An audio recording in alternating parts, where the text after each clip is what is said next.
उत्तराखंड के कड़कड़ में देवताओं का वास है, इसलिए उत्तराखंड को देवभूमि कहा जाता है। ऋषि मुनियों की पुण्य भूमि आज भी अनेक देवी देवताओं के नाम पर प्रतिष्ठित मंदिरों को अपने गोद में आश्रय दिए हुए है।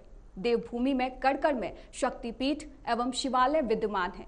इन्हीं में से एक है पौड़ी जनपद के चोंदकोट परगना के एकेश्वर महादेव मंदिर, जहां पर अतीत में कभी 2 गते बैशाख ईगासर कोथिग के नाम से विख्यात मेला लगता था, जिस मेले पर लोक गायकों ने अपने अपने गीतों में उकेरा है। लेकिन लगातार पहाड़ में हो रहे पलायन और जब से आधुनिक टेक्नोलॉजी का जमाना आया है, पौराणिक मेले लुप्त होने कगार पर पहुंच गए हैं। शक्तिपीठ एकेश्वर महादेव मंदिर में लगने वाला 2 गते बैशाख ईगासर चोंदकोट का प्रसिद्ध ईगासर कौथिग पुण्य 25 साल बाद भव्य मेले एक सांस्कृतिक स्वरूप लौट आया है, ताकि लुप्त हो रही हमारी लोक कला संस्कृति फिर से संरक्षित हो सके और इस 2 दिवसीय मेले आयोजन का बीड़ा उठाया है।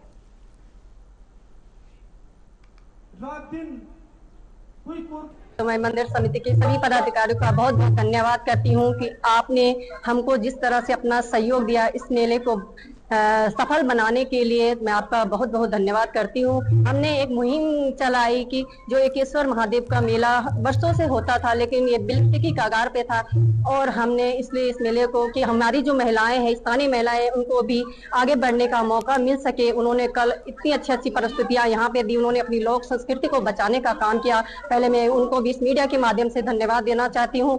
आज की जो हमारी कलाकार है यहाँ पे हेमा करासी जी और मंगलेश डंगवाल जी, उनका भी मैं बहुत दिल की गहराई से धन्यवाद देती हूँ। आप जिस तरह से उत्तराखंड की संस्कृति को आगे बढ़ाने का काम कर रही है, आपका मेरी और मेरे पूरी क्षेत्रीय जनता की तरफ से बहुत बहुत धन्यवाद। मेला विगत 25 वर्षों से नहीं हो रहा था, और कहीं ना कहीं जब हम छोटे थे तो इस मेले में आया करते थे, और हमें एक कमी खलती थी कि उसके बाद 25 सालों से विगत 25 सालों से मेला बिल्कुल विलुप्त सा हो गया था। और कहीं ना कहीं जो स्थानीय बेरोजगार होते थे, वो कहीं दुकान लगा के, आइसक्रीम की दुकान लगा के, चाय की दुकान लगा के, जलेबी की दुकान लगा के यहाँ पे उनका भी जीविका चलती थी, और वो बंद हो चुकी थी।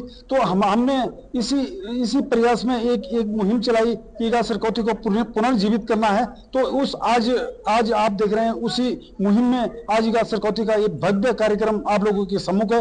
और बेरोजगार लोगों ने भी अपने स्टॉल लगा रखे हैं, चाय की दुकान लगा रखी है, ककड़ी की दुकान लगा रखी है, आइसक्रीम बेच रहे हैं, जलेबी बेच रहे हैं। तो कहीं ना कहीं जो बेरोजगार इस क्षेत्र में बेरोजगार हुआ करते थे और हैं, उन्हें कहीं ना कहीं इस मेले से रोजगार पर्याप्त।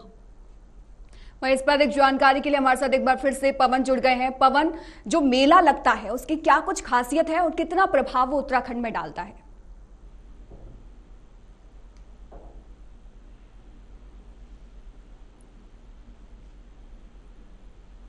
चलिए एक बार फिर से पवन से संपर्क साधने की कोशिश करेंगे। आपको बता दें कि पौड़ी में ये मेला का आयोजन किया गया और इस मेले में लाखों श्रद्धालुओं की भीड़ उमड़ी। एकेश्वर महादेव मंदिर में ये 2 दिवसीय मेला का आयोजन किया गया और 25 साल बाद इस मेले का आयोजन हुआ, ये इसकी खासियत थी। और काफी धूमधाम से इस मेले का आयोजन किया गया। तमाम श्रद्धालु यहाँ पर पधारे और मेले का जो भव्य समारोह था उसका आनंद जो है वो सभी ने मिलकर लिया। तो पौड़ी की ये तस्वीरें आपको दिखा रहे हैं। सिद्धपीठ दक्षिण काली मंदिर में रविवार को श्रद्धालुओं और पार्किंग कर्मचारियों के बीच विवाद हो गया। आरोप है कि श्रद्धालुओं ने पहले पार्किंग कर्मचारी से मारपीट की, फिर बीच बचाव करने आए पुजारियों से हाथापाई की, जिसके बाद पुजारी और कर्मचारियों ने मिलकर आरोपितों को खदेड़ा। पुलिस उनकी तलाश में जुटी है। वहीं दक्षिण पीठाधीश्वर स्वामी कैलाशनंद गिरी ने पूरे प्रकरण के पीछे किसी षड्यंत्र का अंदेशा जताया है। पुलिस ने बताया कि सिद्धपीठ दक्षिण काली मंदिर में रविवार को सहारनपुर के कुछ श्रद्धालु आए थे। मंदिर परिसर में गाड़ी ले जाने पर कर्मचारियों ने उनसे पर्ची कटवाने को कहा। इस बात को लेकर उनके बीच कहासुनी हो गई। आरोप है कि श्रद्धालुओं ने कर्मचारियों को पीट दिया और शोर शराबा सुनकर मंदिर के पुजारी भी आ गए और उन्होंने समझाने का प्रयास किया। आरोप है कि श्रद्धालुओं ने उनके साथ भी अभद्रता करते हुए हाथापाई कर दी। इसके बाद पुजारी और कर्मचारियों ने मिलकर आरोपियों को दौड़ाया। सूचना पर चंडीघाट चौकी से पुलिसकर्मी मौके पर पहुंचे और विवाद शांत कराया। वहीं इस मामले में दक्षिण पीठाधीश्वर स्वामी कैलाशनंद गिरी का कहना है कि श्रद्धालु बनकर कुछ लोग आए थे जो सहारनपुर के बताए जा रहे हैं। उन्होंने पुजारी व कर्मचारियों से मारपीट की है। इसके पीछे कोई षड्यंत्र हो सकता है।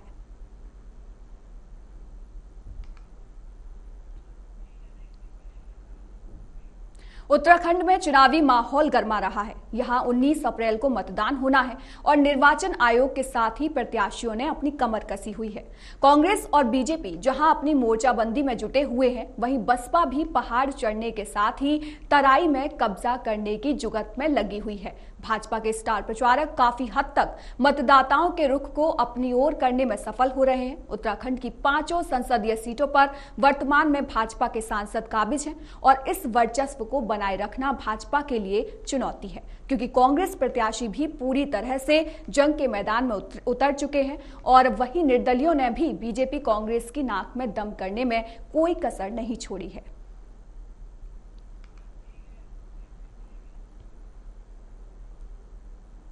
बीजेपी ने कल लोकसभा चुनाव 2024 का अपना संकल्प पत्र जारी कर दिया है। बीजेपी के राष्ट्रीय कार्यालय दिल्ली में प्रधानमंत्री नरेंद्र मोदी की मौजूदगी में समिति ने घोषणा पत्र तैयार किया, जिसका प्रधानमंत्री मोदी ने लोकार्पण किया। इस संबंध में उत्तराखंड बीजेपी के वरिष्ठ नेता ज्योति प्रसाद गैरोला ने मीडिया से बातचीत करते हुए कहा कि यह संकल्प पत्र 2047 के लक्ष्य को आसान बनाने में बेहतर साबित होगा। इस संकल्प पत्र में प्रधानमंत्री मोदी ने जो गारंटी जनता को दी है, उस पर हमारी पार्टी खरी उतरेगी। इस संकल्प पत्र में प्रत्येक जाति, धर्म, वर्ग, क्षेत्र, अगड़े, पिछड़े, दलित, आदिवासी, किसान, जवान, गरीब सभी का ध्यान रखा गया है। 2024 के लोकसभा चुनाव के लिए भारतीय जनता पार्टी का यह संकल्प पत्र मोदी जी की गारंटी से इन 10 सालों में जो लोगों की सामाजिकी, लोगों की आर्थिकी के लिए एक बड़ा संबल बनकर आया है। यह संकल्प पत्र इस बात की गारंटी है कि इन 70 सालों में जो वर्ग या जो जातियां जो विकास की अंतिम कतार पर खड़े थे, आज वो देश के विकास की अग्रिम कतार पर आ गए हैं। यह इन 10 सालों की मोदी की गारंटी का असर है और आगे के भारत के लिए यह संकल्प पत्र देश के विकास का एक अद्भुत पत्र है, जो यह गारंटी देता है कि देश के युवा के लिए, देश की महिलाओं के लिए, देश के किसान के लिए, देश के आदिवासियों के लिए, देश के दलित, गरीब, वंचितों के लिए उनका जो स्वर्णिम भविष्य बनने वाला है, वह इस बात की गारंटी देता है। मेरे युवा आज मुद्रा लोन 10 लाख से बढ़ाकर 20 लाख कर दिया। मेरे युवाओं के लिए बेहतर रोजगार के अवसर निकलेंगे। मेरी बहनें, मेरी माताएं जो आज 1 करोड़ की लखपति दीदी की ओर बनने की ओर अग्रसर हैं, वह कल के दिन 3 करोड़ की संख्या में निकलेंगी। उनकी सामाजिक आर्थिकी मजबूत होगी।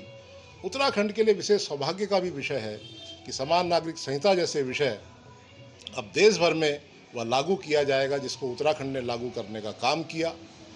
उत्तराखंड से निकला हुआ नकल विरोधी अध्यादेश, यह कानून अब देश भर में एक सशक्त नकल विरोधी कानून के रूप में परिवर्तित होने वाला है।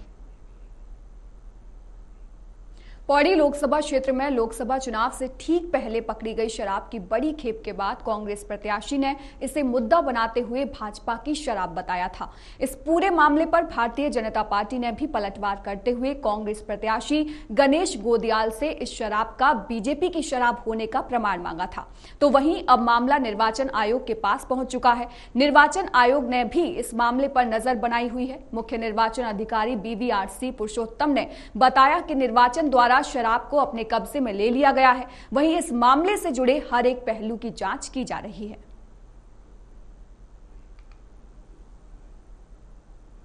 पौड़ी में जो वहाँ पर जो लिकर की वहाँ पर जो पाए गए है, वहाँ पर जो शराब जो पाए गए वहाँ पर, उसके बारे में दोनों प्रत्याशियों ने दोनों अलग अलग टाइप का जो एक प्रत्याशी ने बयान दिया है कि यहाँ पर बहुत बड़ी मात्रा में मिली है करके। सो दूसरा प्रत्याशी ने आज टेलीफोन द्वारा हमको अवगत कराया गया कि ये पहले से ही है। सो हमने उनसे अनुरोध किया है कि इसको हमको लिखित में दीजिएगा। तो जब आप लिखित में जब हमारे पास आ जाएगा, उसमें विधिवत जांच करके हम इसमें कार्रवाई करेंगे। बट हमारे जिला आबकारी अधिकारी द्वारा कहना है कि ये वहाँ पर पहले से ही है करके। सो लेकिन जब तक फाइनल जांच नहीं होगी उच्च स्तर आजादी के बाद से गांव में सड़क आने का इंतजार कर रहे देहरादून जिले के पहाड़ी क्षेत्र सनगांव, नाहीकला और सिंधवाला ग्राम पंचायत के पंचायत प्रतिनिधियों ने ग्रामीणों के साथ मिलकर सड़क के निर्माण की मांग को लेकर लोकसभा चुनाव 2024 का बहिष्कार कर दिया था, जिसके बाद डोईवाला तहसील प्रशासन के साथ और फिर मुख्य विकास अधिकारी के साथ कई दौर की वार्ता हुई, लेकिन जब कोई निर्णय नहीं निकला तो जिला निर्वाचन अधिकारी सोनिका सिंह के दिशा निर्देश के बाद एक बार फिर जिला विकास अधिकारी के साथ वन विभाग, लोक निर्माण विभाग और तहसील प्रशासन की टीम सनगांव पहुंची और चुनाव बहिष्कार पर अड़े गांव के लोगों के साथ पंचायत प्रतिनिधियों से वार्ता की। काफी समझाने बुझाने के बाद चुनाव बहिष्कार का निर्णय वापस लेते हुए ग्रामीणों ने लोकसभा चुनाव 2024 के 19 अप्रैल को होने वाले मतदान में भाग लेने के लिए शपथ ली और विश्वास दिलाया कि लोकतंत्र के महापर्व का वो हिस्सा बनेंगे। ग्राम पंचायत सनगांव में डीडीओ सर के साथ में सभी ग्रामवासियों की आज एक बैठक हुई है, जिसमें सीडीओ मैडम का आश्वासन है कि आचार संहिता खत्म होने के बाद 1 महीने के अंदर अंदर वो हमें सैद्धांतिक स्वीकृति दिलाएंगी। उन्हीं के आश्वासन के आधार पर सभी ग्रामवासियों ने अपना वोट बहिष्कार खत्म किया है और मैं सभी ग्रामवासियों से अनुरोध करती हूँ कि आप अपने मत का उपयोग करें।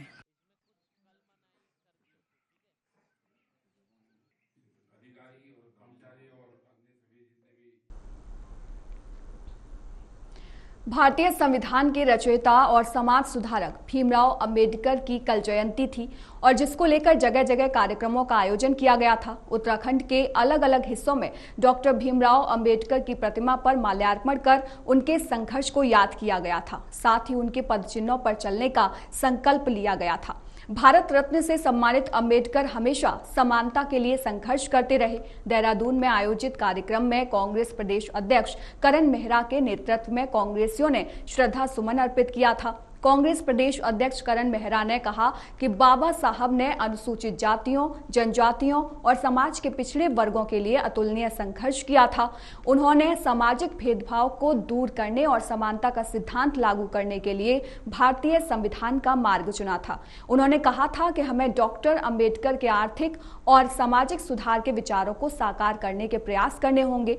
राज्य सरकार में दायित्वधारी वरिष्ठ भाजपा नेता ज्योति प्रसाद गैरोला ने कहा कि भाजपा सरकार ने भारत रत्न से सम्मानित डॉक्टर अंबेडकर की ओर से संविधान में प्रदान किए गए अधिकारों और SC/ST को और मजबूत करने का काम किया है।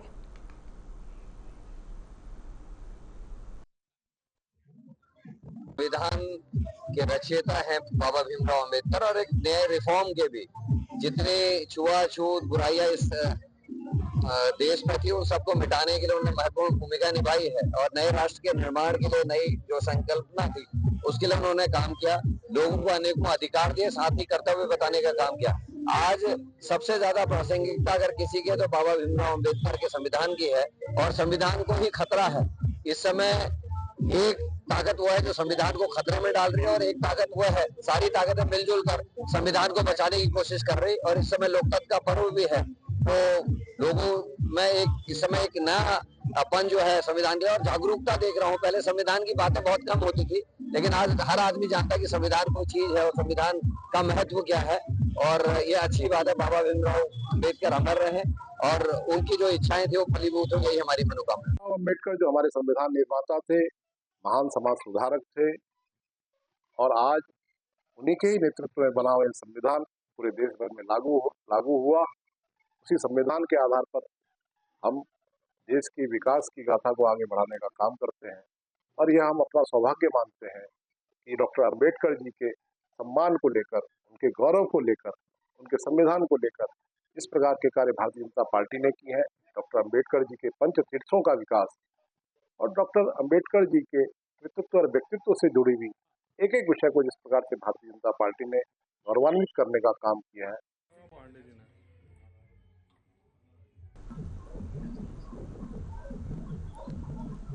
तो भीमराव अंबेडकर की कल जयंती थी और उस जयंती को धूमधाम से देहरादून में मनाया गया और साथ ही साथ इस जयंती पर सियासत साधने की भी पूरी कोशिश की गई थी। माफ कीजिएगा, कांग्रेस और बीजेपी दोनों की तरफ से अंबेडकर की भलाई की गई और साथ ही साथ ये विश्वास दिलाया गया कि उनकी पार्टी भी अंबेडकर के दी हुई राह पर ही चलती है।